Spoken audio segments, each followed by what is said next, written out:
Good evening, everybody. My name is David Quinn. I'm the Director of Housing Development at Housing Assistance Corporation. And we're here today to talk about a proposed project, an affordable housing neighborhood that's proposed on a property on Millstone Road. And so I'm sure you're all here this evening because you have an interest in that, maybe have some questions.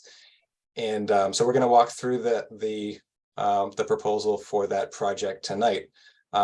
Before I do that, just wanted to do a quick welcome and let you know kind of how that's going to work tonight.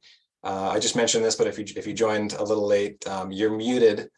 We do have a pretty large crowd here tonight. So if you do have a question, we will get to it at the end and we'll do our best to answer as many questions as possible. Just please put it in the chat box. And then when the presentation's done, we'll go back and go through the questions and do our best to answer all of your questions. If we don't get to all of them, and we might not, depending on how many questions there are, we're going to try to stop at 6, but we do have all your emails, and we can follow up with anything we didn't get to, and a copy of this presentation as well. So with that, I'll go right in. Again, David Quinn with Housing Assistance Corporation, and this is a project that is being developed by Housing Assistance Corporation in partnership with the Preservation of Affordable Housing. Both HAC and POAH are nonprofit organizations. HAC is based here on Cape Cod. We're the regional housing agency, and we provide a lot of a variety of services related to housing, including building our own housing. And then POAH is also a nonprofit based out of Boston that we've partnered with on many projects over the years. So we're really excited to be back in Brewster.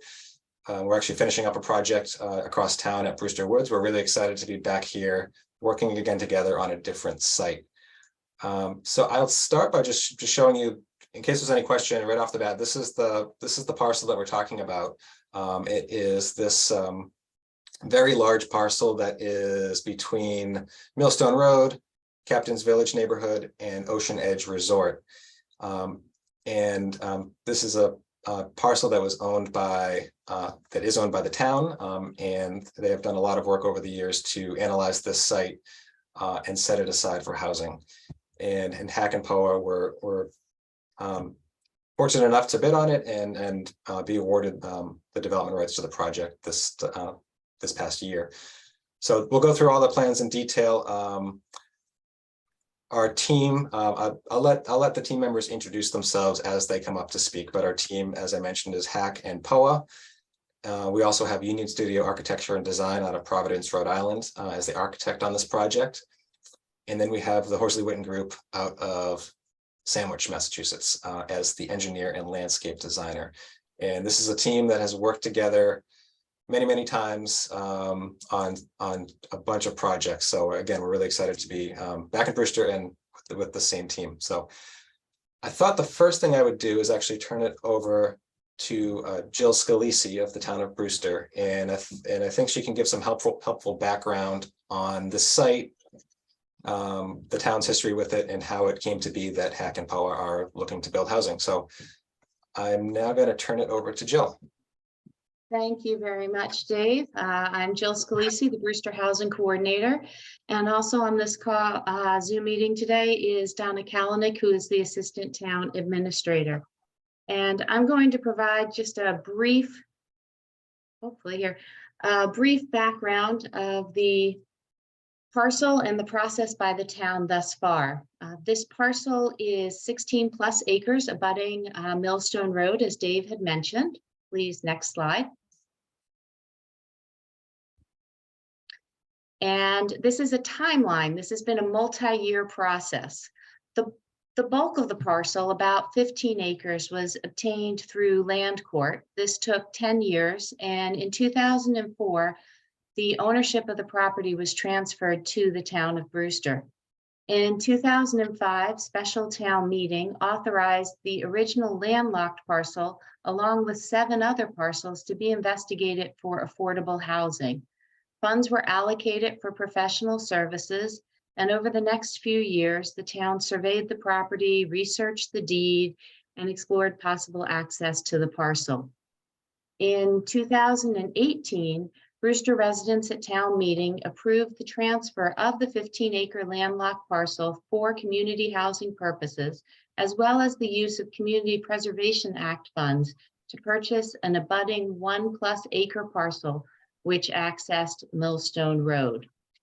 The town then purchased the abutting parcel, and the two parcels were combined into the 16+ acre parcel seen on the map this evening. The Housing Trust was assigned management of the project. The town obtained a grant from Mass Housing Partnership to assist with the land development process.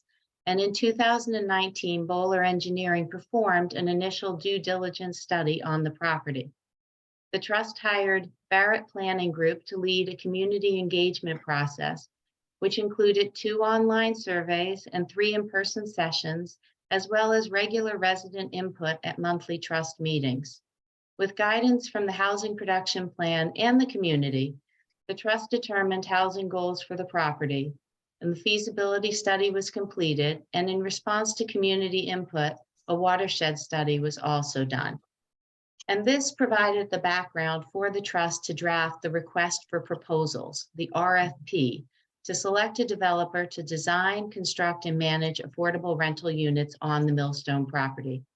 I'd like to note that the process we're talking about tonight was shared way back in presentations before the 2018 town meeting, when the parcel was designated for community housing purposes, and the town is continuing to work its way through that stated process. Next slide, please. From February of 2021 through September, the Housing Trust, with guidance from Laura Schufelt of Mass Housing Partnership, drafted the RFP during their monthly meetings. The RFP laid out the key criteria and goals of the town. For example, there could be a maximum of 90 bedrooms on the property. The town wanted rental housing, affordable to a mix of low to moderate income levels. A development team with experience and who demonstrated quality in both building and property management.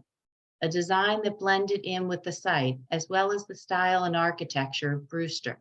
Multiple buildings, green design, buffers to reduce the impact on neighbors, and financial feasibility.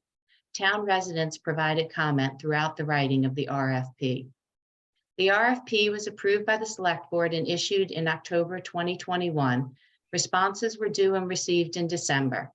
One developer explained that they declined to submit a proposal.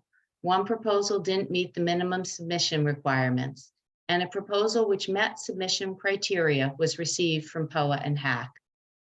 During Housing Trust meetings, the Trust Review Committee carefully evaluated POAH and HAC's proposal and rated it as highly advantageous in every category.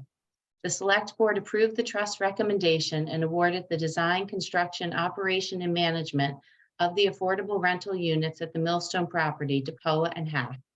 And the land development agreement for the property was executed in August. So that provides a quick overview about the history and the process thus far. I just want to see, Donna Kalanick, is there anything you'd like to add? I think I'd just like to add, thank you. Good evening, everyone. Donna Kalanick, Assistant Town Administrator. That the town, Jill as the housing coordinator, the trust and other town departments will continue to be involved with POAH and HAC as we work through this process and the permitting and eventually the construction of the new community. Thank you. And we will pass it on to Dave. Thank you. Thank you, Jill. And I think here, Vita, I stole your thunder a little bit. I already talked about the HAC and the POAH relationship, but I wanted to give you a chance to introduce yourself as the representative from POAH here today and talk about our work. Thanks, Dave. Again, like Dave mentioned, my name is Vita Shklovsky. I am a senior project manager with POAH. I also want to mention that we have Jamie Carroll on this call, also representing POAH on the development team. Thanks, Dave, for kind of giving the introduction to POAH. POAH, across the portfolio that we have as a developer in the US, we have over 12,000 affordable housing units that we own and manage. We have an in-house property management team who will be responsible for overseeing the eventual project here at Millstone Road. And like Dave was mentioning, we have not only on our own as developers on the Cape, but also with partnership with CAC, with Dave, an extensive portfolio of properties just on the Cape itself, as you can see here. The first 5 projects or developments are already active and people live there right now. Brewster Woods, just up the street, is under construction. It's almost complete. And then we're also working on the 2 projects at the bottom. The LeClaire Village in Mashpee will be closing sometime this year, at the end of the year.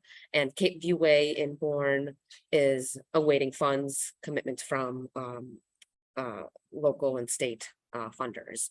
So that's kind of the overview of our experience on the Cape and with HAC. Next slide, please.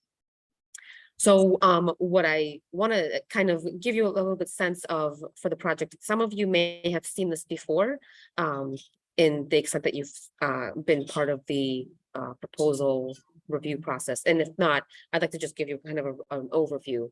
Where we are developing on this really large piece of land, we're really looking at disturbing as little as possible of the existing environment, which is really a wooded area. And so we're really trying to preserve that existing woodland habitat and working on developing a small portion of the site that is accessible by Millstone Road.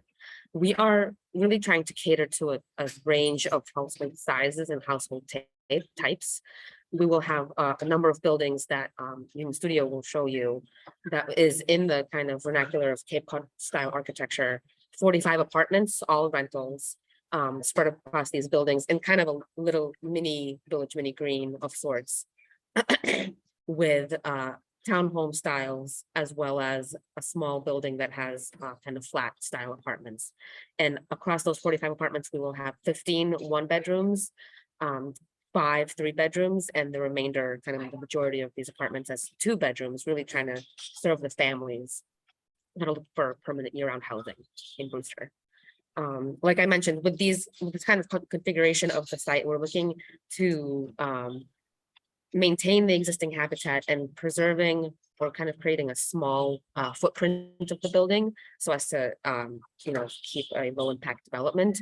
Also a sociable neighborhood where all of the houses are clustered together, facing each other, and creating a kind of safe space for kids or families to be outside, park, ride their bikes, enjoy the outdoors. There is a kind of small social gathering in the little mini green in the middle of this design, as you can see. And the other thing that we wanted to mention is that we are aiming to create a passive house certified or certifiable construction project here, meaning that we are as energy efficient as possible with regards to carbon emissions. And as well as that, low impact development, what also goes along with that is the fact that we're trying to respect all the buffers to all of the neighbors and abutters that may not be here as part of the audience today. That's kind of an overview of our site. I think I'll give this over now to Paul. Yeah, I think if I could, just one quick thing to add before I hand it over to Paul. I think the key thing to take away from this slide is that we kind of went into this with a set of guiding principles for our design. And every single one of our projects that we do is a custom project. So HAC and POAH don't have like one building we just plop down anywhere. We really worked hard to analyze the site and come up with the design that was the best fit for this specific site. So once we kind of put together these guiding principles, then we hand it over to our really talented design team to help put that vision into actual form. So with that, I'll turn it over to Paul. Great. Thank you, David and Vida. My name is Paul Attman. I'm a senior associate with Union Studio Architecture and Community Design. We're based in Providence, but we have been doing a lot of work over the last 10 years on Cape Cod and with HAC and POAH, both in Rhode Island and Massachusetts, and we're glad to be part of this team. And so I think Vida and David have given you a very good overview. So I'll try to fill in some of the details around the edges and maybe be redundant in some of the key features that we'll be focusing on. But I think the one thing that I like to start with is understanding the site, which is a large site, but it's a very awkward shaped site. It's long and narrow in the east and west dimension, as well as the north and south dimension, with really one access point with frontage on Millstone Road. And if you look at this site, we've analyzed that there's a lot of undeveloped area that we're preserving, as Vida said, because that topography is very difficult to develop, and it's very long and narrow to access away from the main access point on the north end of the site. And so with this diagram, you can see the identified developable area where the contours and the grade is the flattest and most level. That is known by the dashed lines, which is the contours, and the further away they are from each other, the flatter the site is. So you can see that in the green undeveloped areas, both to the west and the south, there's grade changes that are much steeper because those contours are much closer to one another. So that becomes very difficult to develop. And again, with the narrow shape of the site, it's not very efficient. So we've identified a developable area that's close to the access point on Millstone Road, and then preserving areas for the required septic and also stormwater area. And those are just very general areas noted. These things will be intertwined and intermixed within the development. And Brian from Horsley Witten Group will be able to talk about that in a few minutes. Next slide, please. So as you can see from that first slide to this slide, that developed area is reflected in this proposed development, where there about a third or quarter of the site is actually disturbed. The rest is undisturbed. And the underlying principle here is to create a neighborhood and a community that reflects onto a common green, a common building, a community building, which is the red building at the center, and a common green that Vida had mentioned right next to it. And having a scale of buildings that are duplexes to small multifamilies that have 4 and 6 units in it, to a larger one that is sort of the grand manor house, but has multiple 13 apartments in it that flank and anchors the western end. Next slide, please. So a little bit, zooming in a little closer, you can see those buildings in that play area and common green in the middle, with the red building, which is a community building that contains offices and laundry.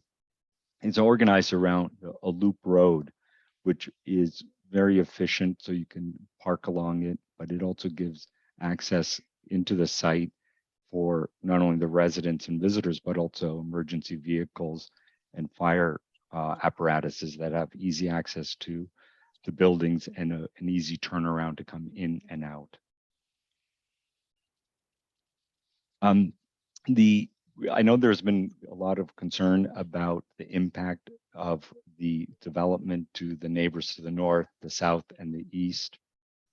But what's important to keep in mind is that there is a very strict 30-foot buffer on the north and the east sides, with a smaller one to the south, because that area past the property line is, I believe it's town land, then it's the other development.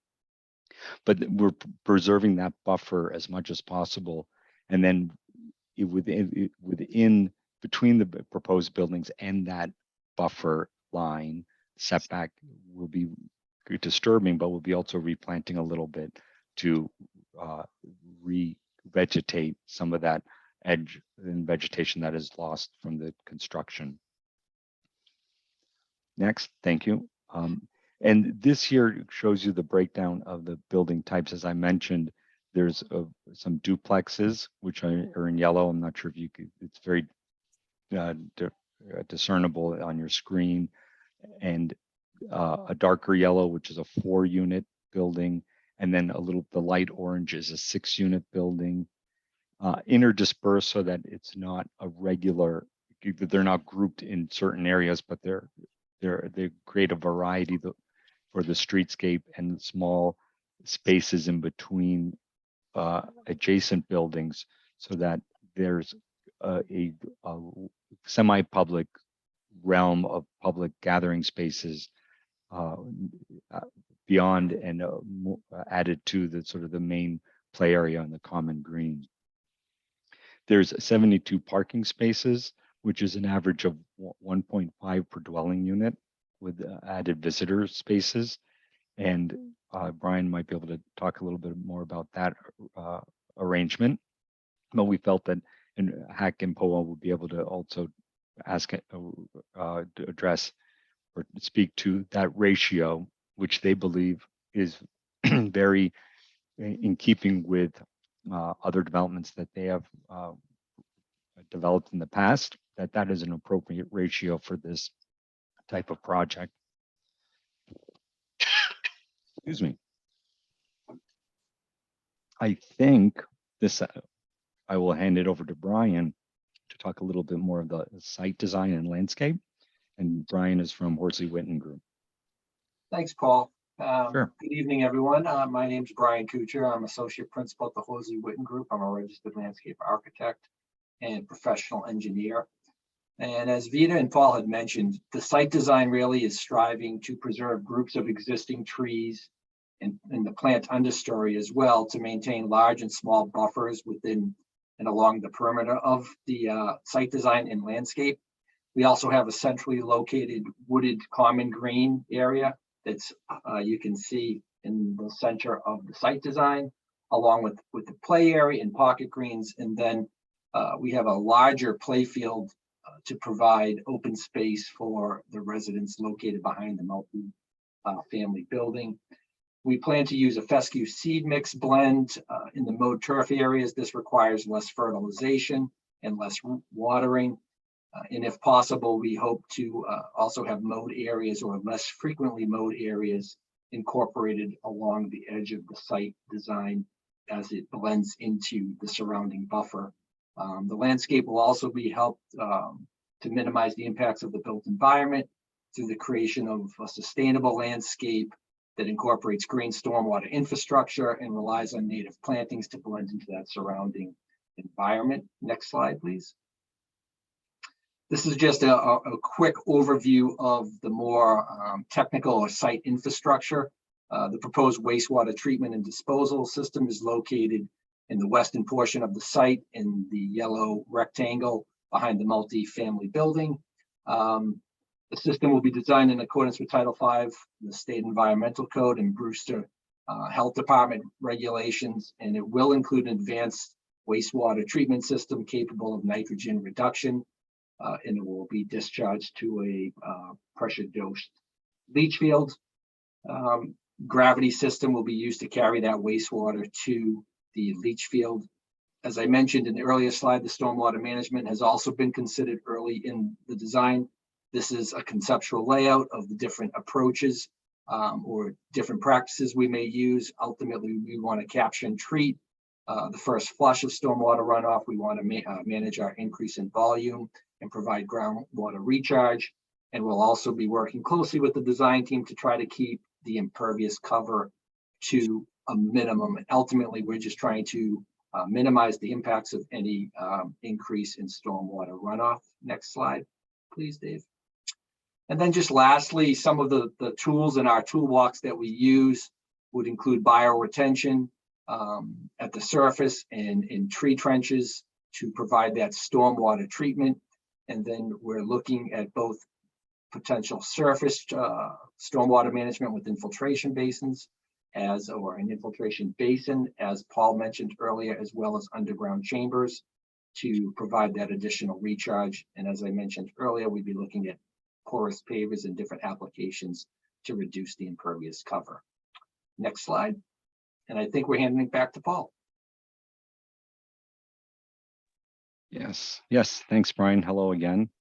I'd like to talk a little bit about the architecture and some of the vantage points that were asked during the RFP process for us to develop and provide.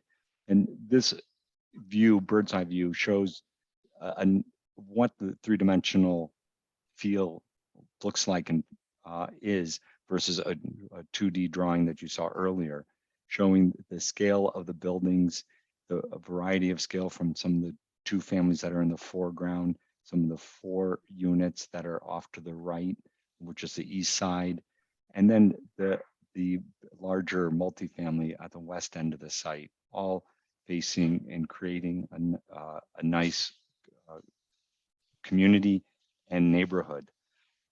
It was very, one of the requirements in the RFP was that to respect the 2-story height limitation of the town ordinance, and also to look and respect the architectural character, local character of Brewster as well as the Cape. And I think we've achieved that in our proposed architectural design. The buildings also in the units address a range of household sizes, as was discussed earlier, from 1 bedrooms to 2 bedrooms and 3 bedrooms, and also addresses the ability for people with disabilities to have housing opportunities, and also be able to visit others that families or friends that may live in a building, and that's called visibility. So it was a very important for this the multifamily, the large building, to provide 1-story living for people with disabilities, and have that an elevator within that building to provide more opportunity for rental opportunities. Next slide. Moving around the site, we were asked during our interview with the town to provide a few more bird's eye perspectives. So this is a view from the west side looking east. Next. This one is from the east looking west on the opposite way, looking over the entrance to the site. And then this here's a view from the north. In terms of the architecture, we look toward to the New England traditional building forms: 2-story pitched roof, asphalt shingles, double hung windows, clapboard siding, and porches that are inviting and provide protection at the entrances. And in the community building, which is in the middle there, a nice long porch that faces the green that people can gather at and socialize, because that is where the common laundry is located, the main mail pickup and mailboxes, and the management offices. So the management office will have good eyes on the community and be very accessible to the residents. Next, this is a slide showing the variety of buildings and projects that both Union Studio and POAH and HAC have developed in and around the area, but from Rhode Island to Massachusetts, to give you a sense of what the architectural character and massing would look like here at Millstone Road. And I think that was my last slide. Yeah, I think we're going to turn it back over to Vita to talk about the long-term management at the property. Right. Thanks, Dave. Like I mentioned, POAH has an internal management company called POAH or POAH Communities. We independently manage all of our properties, which we own from New England down through the Midwest and down to DC. So just like we have on the rest of our Cape Cod portfolio projects, we have POAH have a maintenance and a management presence, and we are in it for the long haul as well. So in addition to our internal management of the properties, the POAH model of developing affordable housing is that it's going to be affordable in perpetuity. And so beyond any kind of funding or tax credit compliance periods, we're always going to keep it for perpetuity affordable. So that is our commitment for all of our projects, including this one. So we're looking forward to really establishing a presence here, and we're really excited to build this project with you all in the community. Back to you, Dave. Great. Yeah, thank you, Vita. Yeah, I think that's an important point that HAC and POAH are going to be the long-term owners and operators of this project. So this is we're going to be part of the community, and it's really important for us to have a property that fits in well with the neighborhood. Really briefly, I just before we go to questions, a quick overview of the timeline. Today is really the first time we've had an opportunity to show this project to the general public outside of the selection process with the town. And so really this is just our opportunity to share and then listen to any questions or feedback that you have. This will be going through a permitting process, a formal permitting process through the Zoning Board of Appeals, which will involve input from the community. There'll be many opportunities to provide input, as well as input from town staff before the project is permitted. Once the project's permitted, we go into a design and then funding process, which can take a little while. So that would be 2023, 2024. The project would hopefully be ready to be funded through various state subsidizing agencies. And then our target right now depends on a lot of those other things going well, but our target right now is to start construction in 2024 for a 12 to 15 month period. So I'm going to stop there, and we gave you a lot of information. We're going to take some questions. As I mentioned at the beginning, if you have a question, please put it in the chat box, and we'll do our best to get to them. I see we have a couple. So what I'm going to do is I'm going to stop sharing so I can open up and see the chat.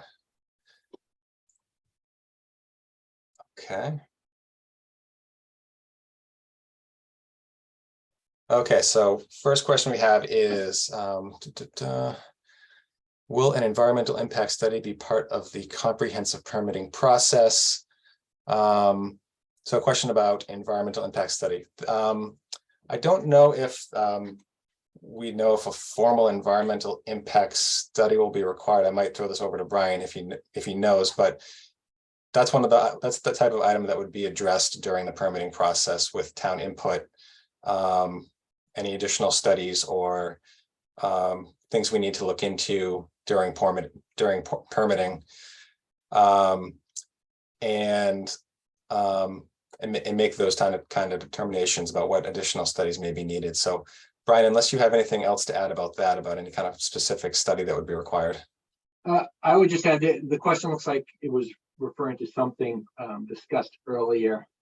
So I don't, maybe someone from the town would want to weigh in, but I can say that we have, it was identified in the due diligence report that there was possibly a small isolated wetland. We have visited the site with our wetland biologists and determined that there is not any indication of an isolated wetland. So that work has been done, and we're currently in the process of surveying the site.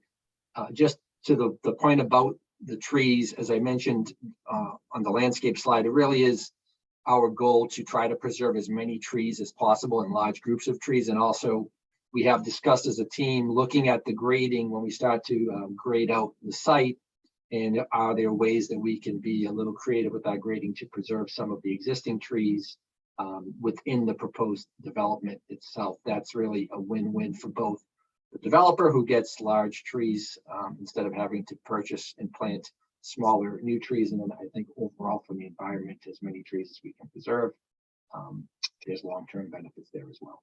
Okay, yeah, thank you. Thanks for that background. Yeah, and then while you're talking, I think that I'm jumping around on the questions, but there's a question about the infiltration basin and whether it allows for standing water after a major rain event. I wonder if you could say a little bit about the design of that system and how that works. Sure, that's actually a great question. The way we're looking at designing the stormwater system is the infiltration basin would really be for overflow for large storm events. Most of the stormwater runoff would be treated through the practices I mentioned, and then captured and infiltrated through the underground chambers, with the infiltration basin providing overflow. So during a large storm event, we would anticipate, while the event is happening, that you would have standing water in the basin. You do have really well-drained soils, very typical of Cape Cod at this site. So we would anticipate that basin would draw down or drain down within 24 hours per regulatory requirements. It has to drain down within 72, but we would anticipate it would drain down quicker. Excellent. Thank you, Brian. There's a couple of questions here related to various types of site amenities, asking if there can be playgrounds or recreational areas, if there could be gardens, things like that. I'll just say at this stage of the development, I think you can see that we do have quite a bit of green space and open space for the residents of the neighborhood. We don't have the details specific, will there be a playground or really details on amenities yet. Those are things that will be looked at and considered during permitting and during design as amenities for the neighborhood. We have a question about traffic. That's a good question and one that always comes up with these developments. So traffic is obviously something that is an important consideration, and that is something that we'll be seeking the town feedback on, and will certainly be a part of the discussion during permitting. If there's any other traffic studies that need to be done, and it's something we're really familiar with dealing with and working through on these projects to make sure that the road opening, the lines of sight, the flow all makes sense for the property. So that'll definitely be something that will be discussed through our permitting process with the town. I think we have one other stormwater question, but I believe, this is more about during construction. So I guess, Brian, you talked about stormwater management after it's built. I don't know if you have anything to add about stormwater management during construction. Sure, that's actually another really good question. Obviously, once we clear the site, trying to minimize disturbance and controlling the stormwater runoff during construction is always a challenge. Obviously, we would use the typical erosion controls that most people are familiar with, but what we would also do is create smaller detention or storage basins to contain stormwater runoff during larger rain events. Potentially even the infiltration basin area, if necessary, would be used and to try to control that stormwater runoff. And what we really want to do is keep all of the sediment on site. And then when we get to the final construction, we're cleaning up, removing that sediment to make sure we're not compromising the infiltration capacity of these facilities. But that would be the overall strategy. Excellent. And I'm rereading one of the questions, and the traffic question was also related to not just traffic on the site, but traffic on Millstone Road and the Millstone Road widening project. So I'm wondering if Donna, if that's something that you would have any. Sure. Yeah. So, I mean, as it happens, these two projects, the development of the housing community and the work that's been proposed and is in design now for Millstone Road are not actually connected to each other. But obviously they're both occurring. And the town does have a project page for the Millstone Road proposed work that is to be done on Millstone Road. The town has gone through multiple forums, redesign, working with the residents along this road. And so that will be occurring, and we will, as Dave mentioned earlier, be working with the town just to ensure when that work is being done that we're all on the same page with the entrance and exit way and the traffic flow coming from the community housing. Excellent. Thank you, Donna. Other question that came in, sort of a follow-up on the first question about standing water and risk to children. I think you probably already addressed that, but I don't know if you have anything to add. Yeah, I can just also, I'll add that it's another good question related to stormwater. There would be standing water at this point. in the design process. We're really early into looking at how the system will function. So I don't know what the depth of water would be at, because I'm not really sure what the depth of that basin would be required. But if there was a concern, we would put a fence or something around the facility to make sure that we're protecting any children from either the neighboring properties or even probably more importantly, the people who live in the development, because they would have closest access to it. But it is something we would be looking into. And Brian, this is a system that we've used elsewhere, and I mean, it's very similar design, it seems like, to other projects. Yeah, It is, and it's always our goal to try to keep that depth of standing water to a very minimal depth, which is usually less than 3 feet of water. And as I mentioned earlier, it would drain relatively quickly, and we would anticipate within 24 hours, it would be dry again. great, thank you. Next question that just came in was about the natural ridgeline. So the question is, the project, will the project still remain 30 foot off the natural ridgeline defined in the RFP? I believe the answer is yes. I'm throwing other questions to you, Brian, but you have a little more familiarity with the topology of the site. I'm gonna see if you have anything to add on this one. Yeah, that's my understanding, that we are maintaining that. Paul may have some thoughts on that as well, as Union Studio had it was a collaboration on that site design, but I believe we're maintaining that ridgeline. I would agree. I think that ridgeline was defined as at the north end of the site. Yeah. And so with the 30-foot setback from the north property line, we've respected that. Okay, excellent, good question. So I'll wait another minute or two to see if we have any more questions. All good questions, but while we're waiting, I'll just say again that we do have everyone's emails, and we'll follow up after this this meeting and provide a copy of the PowerPoint. You'll have my contact info if you think of questions that come up that that you didn't ask tonight. We'd be happy to answer them.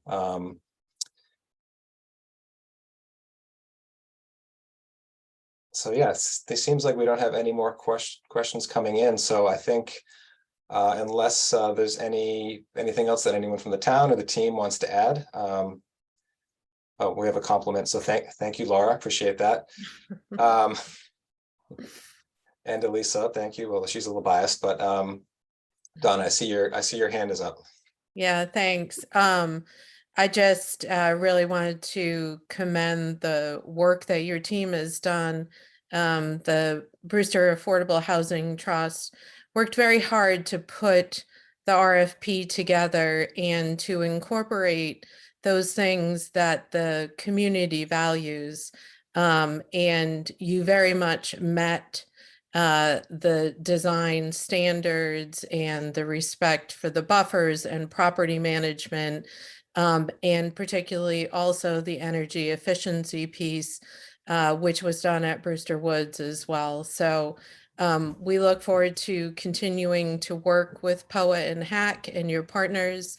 And certainly from the town perspective, Jill or I are available if anyone has any questions as well. Thank you. Great. Thank you, Donna. And thank you everyone for joining. Have a good rest of your night. Dave, there was Dave, one there last was one more question. Oh, I'm question. sorry. One more question. Okay. Snuck one in before the buzzer. Okay, so is there going to be one large septic system? And I'll turn to you, Brian. The answer to that is yes. It's located behind the multi-unit building. Okay, great. Yeah, so the answer is yes. Great. Okay, thank you, everybody. Really appreciate you taking the time to be here tonight. Thank you all. All right, take care. Good night.